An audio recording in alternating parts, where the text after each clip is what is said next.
If you're still using that credit card hack every finance YouTuber taught you last year, you're not just wasting your time, you're actively damaging your credit score.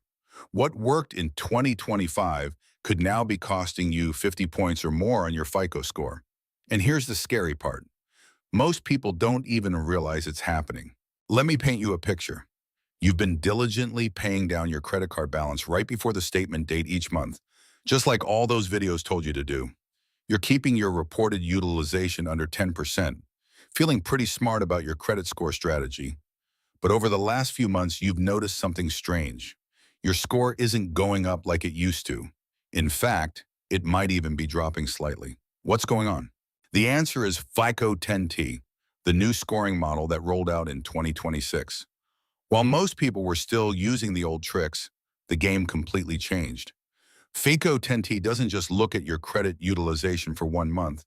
It analyzes 24 months of your payment behavior through something called trended data. Here's the critical difference. The old model took a snapshot each month. Whatever balance was reported on your statement date became your utilization for that month. So the hack was simple. Pay down your balance before the statement date, show a low utilization, and watch your score climb. But with trended data, FICO can see your actual spending and payment patterns over time.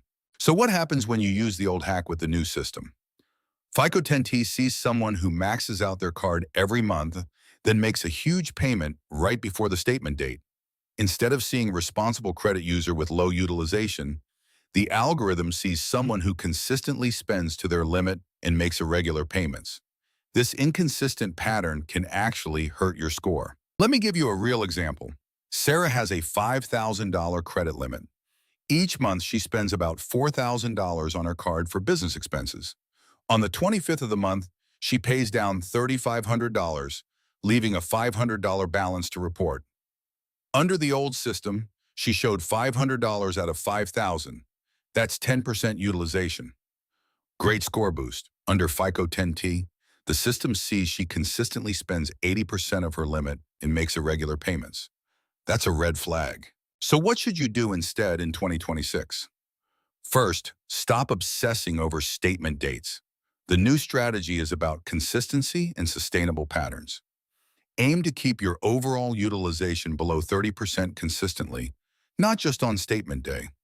Pay your card multiple times per month if you need to, but create a predictable pattern. Second, if you do need to carry a balance occasionally, make sure it's part of a clear trend. For example, if you have a $2,000 balance that you're paying down by $200 each month, that shows responsible behavior. FICO 10T rewards consistent payment patterns, not gaming the system. Third, consider asking for credit limit increases if you're consistently using more than 30% of your available credit. This lowers your utilization ratio naturally. But here's the key. Don't then go out and spend that extra available credit. The goal is to show you have access to credit, but don't need to use it all. Here's the bottom line. FICO 10T is designed to spot exactly the kind of behavior that the old utilization hack encouraged. It's looking for people who use credit responsibly over the long term, not people who are good at timing their payments. The good news? Once you understand this, you can build credit habits that actually work with the new system. So here's your action plan starting today. 1. Review your last 2 years of credit card statements. Look for patterns.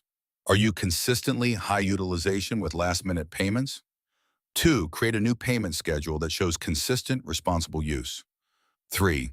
Monitor your score for the next 3 months to see how these changes affect your FICO 10T score. I want to hear from you.